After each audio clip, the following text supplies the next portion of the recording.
Guys hi welcome back to my YouTube channel Sindhu sparkle. ఈరోజు నోరూరించే big boiler అంటే పెద్ద boiler chicken sambar ఎలా చేయాలో చూపించేస్తా. మీరు కూడా ట్రై చేసి ఎమ్మీ చికెన్ని ఎంజాయ్ చేయండి.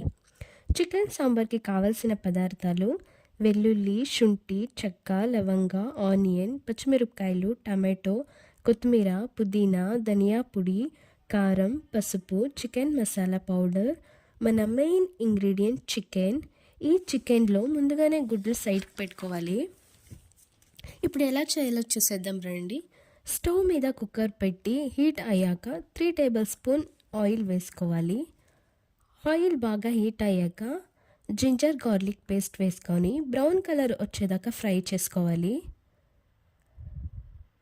తర్వాత కట్ చేసి పెట్టుకున్న పచ్చిమిరపకాయలు వేసుకొని కొంచెం సేపు ఫ్రై చేసుకొని తర్వాత టమాటో వేసుకుందాం.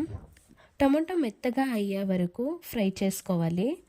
టమాటో బాగా మెత్తగా అయ్యాక బాగా వాష్ చేసి పెట్టుకున్న చికెన్, తర్వాత తగినంత ఉప్పు, చికెన్ మసాలా పౌడర్, పసుపు, కారం వేసుకొని మిక్స్ చేసి 5 మినిట్స్ లో ఫ్లేమ్లో ఉడకపెట్టుకోవాలి. అలా చేస్తే చికెన్కి బాగా ఉప్పు కారం అనేది పడుతుంది. చికెన్ ఉడుకుతున్నప్పుడే ఇప్పుడు మనం మసాలా ప్రిపేర్ చేసుకుందాం. మసాలా రుబ్బుకోవడానికి కొబ్బరి తురుము, కొత్తిమీర, పుదీనా కొద్దిగా వేసుకోవాలి. చాలా వేసుకుంటే చేదుగా వస్తుంది. సో చూసుకొని వేసుకోండి. తర్వాత ధనియా పౌడర్ వేసి మిక్సీ చేసుకుందాం. ఈ వీడియోలో చూపిస్తున్నట్టు ఈ కన్సిస్టెన్సీ వచ్చేలాగా పేస్ట్ చేసుకోవాలి.